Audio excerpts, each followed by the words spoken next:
call that came in regarding the fire came in over a radio call rather than picking up the phone and calling.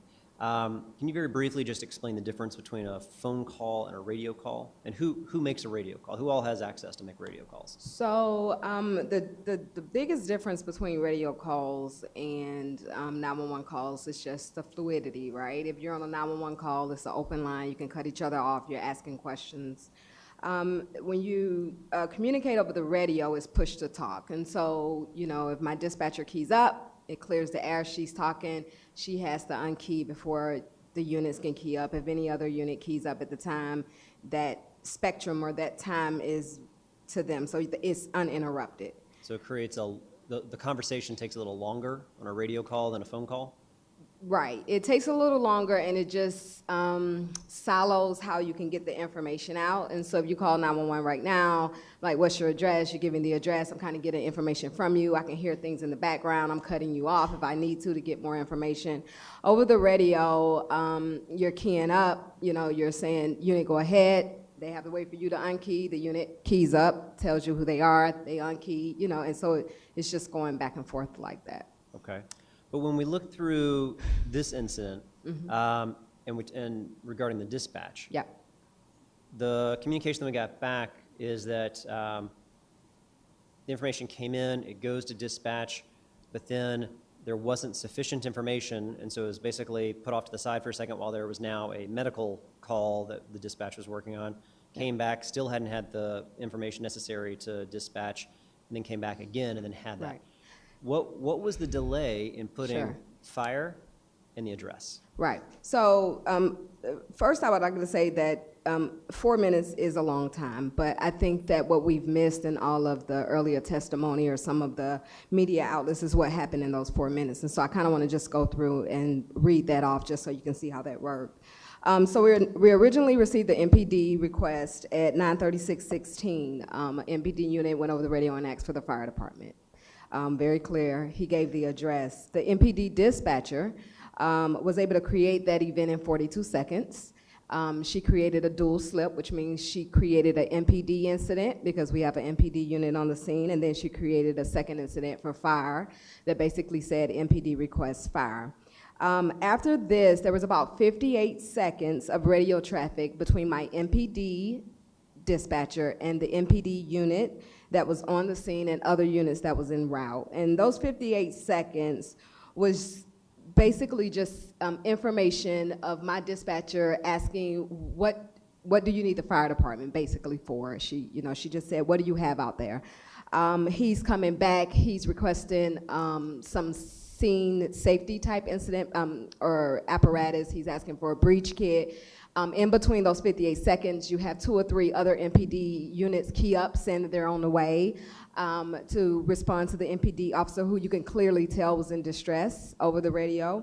And so 58 seconds into that conversation, you hear the first time that it's a building. One of the other units, I'm not sure if they were actually on the scene or they verified it, they key up and they let dispatch know that this was a building. And so now we know that this is a building fire. Immediately that MPD Director, just real fast, to make sure we understand. At this point, we have the address? We already had the address. When the incident was created, yes, we have the address that they're at 708 Kennedy Street. She creates the incident at 42 seconds.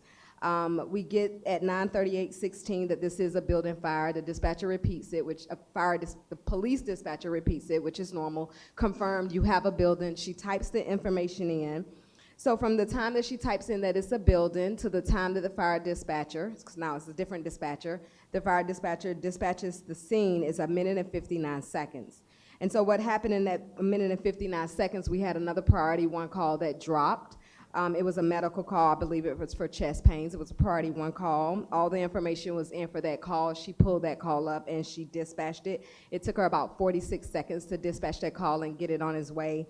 And then she rightfully dispatched the structure fire.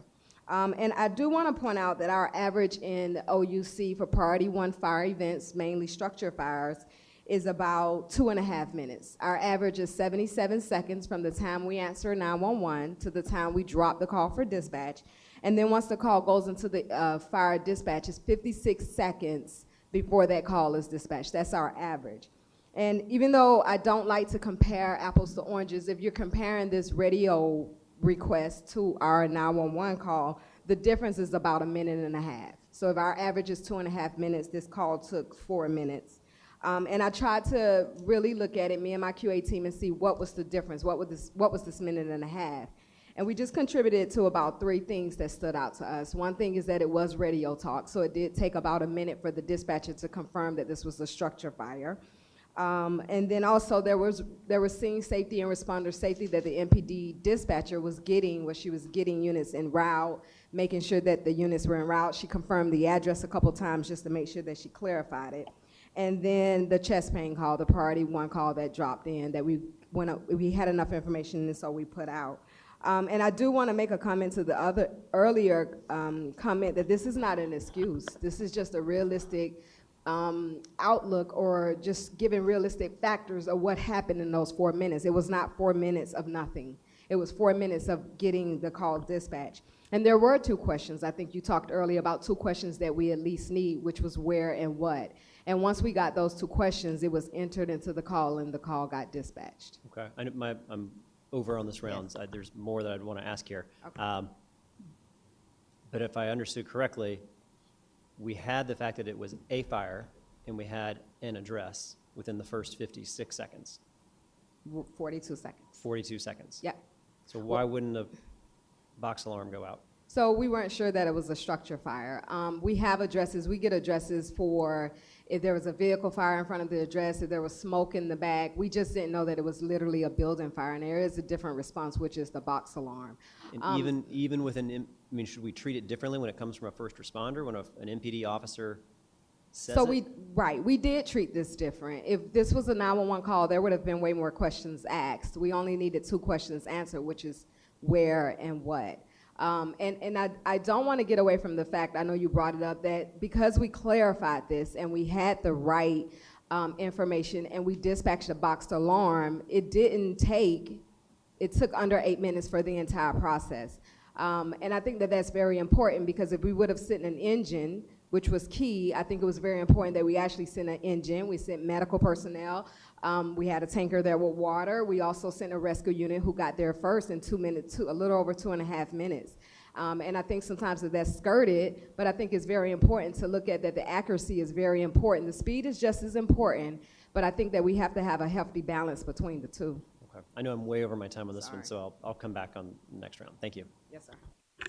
Councilmember Silverman. Yes, I'm not done with DCRA, but I can't let this go, Director Holmes.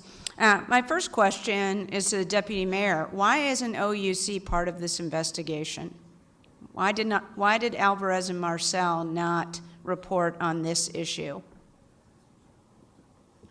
It was not included in the scope of what they did. I think the OUC, within OUC, the facts of what happened during those 4 minutes were already laid out. There was not a lot new to discover, and so we looked at it very closely and had Alvarez and Marcel look at FEMS, MPD, and a DCRA, obviously. So I'm disappointed that OUC is not part of this report, because I haven't been in the FEMS space in a while, and I'm not a member of the Judiciary Committee. But what I hear Director Holmes saying is that 2 priority calls came in, or there was a call which might or might not be a priority call, and another priority call. Was it a heart attack, you said? Or I can't quite remember. There was a priority call, and it was a chest pain. A chest pain call, right. And so so right now we have a procedure in which, well, there could be a really big structural fire happening, and we're trying to get details, but we put that call aside, if I'm understanding your testimony, to deal with the chest pain call, which certainly delayed getting that information for at least 46 seconds, correct? Right. So let me explain. These were 2 priority calls that fell at the same time. But as you know, in OUC, we receive 10,000 calls a day. So we're simultaneously dispatching calls back to back.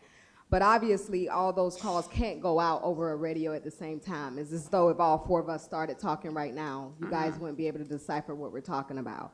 So basically, we have procedures and policies in place where we use priority and preemption. And so certain calls drop. They have different priorities. We dispatch them by the priority, the time that they drop, and also preemption. If there's a call that has more, is more prioritized than another call, that call can jump up. This is not, and I say this a lot when I'm here and I'm testifying, this is not unique to DC. This is best practices across the country. This is how you dispatch. You have to put calls in priority. I don't know for sure, but I'm pretty sure there was more than these 2 calls that were in queue. These were the 2 priority calls. True, Director, but 2 people lost their lives in that priority call that was put aside to address another call. Right. You're saying that's best practice? No, I'm saying that best practices is how we prioritize and preempt calls. I gave the time that happened between the 4 minutes, everything that occurred. I think that we have to know what type of call we're sending responders into. Once we were able to verify that information, we dispatched a unit, we dispatched the proper units expeditiously. I think that one of the things, if you guys recall before I got here, was that speed was the only thing that was looked at. And when you have that, you have a lot of mistakes happening, you have a lot of premature dispatching, you have a lot of units being dispatched to calls that that isn't really what they are equipped to handle. And so what we've really focused on in OUC is both. We've balanced speed and we've balanced accuracy. Okay. And so when my dispatchers were able to get this information, they were able to dispatch. I would also like to add that, you know, I've been in this business for 20 years, and it's a very odd thing to get a structure fire over the radio. I was really surprised when I brought this up and started looking into investigating this call that there was no 911 call made. It's very odd for, go ahead. Well, so my question would be, it seems like it took longer for the officer to go through the channels than just calling 911 and saying, I see a fire. I mean, maybe the police officer, you know, who I have to say, I think repeatedly did the right thing here. Maybe Chief Newsham should be telling all of his officers, don't go through the radio process, just call 911, because then, therefore, you don't have this duplicative ticketing system, as I understand it from you, where the OUC the OUC person had to create an MPD ticket and an FEMS ticket. So that was simultaneous. That didn't take any time to create dual calls. Okay. A great deal of our calls received. And I wouldn't say that an MPD officer calling 911 would have got a faster response. It was a piece of information that we were missing, which was it was a building. And so if they would have called 911, they would have gotten asked the same amount of questions, which is what type, you know, what are we going out to? Okay. So, Director, I know we have the chair of the Judiciary Committee, and I have plenty of questions for DCRA, so I will let him take up the cause there.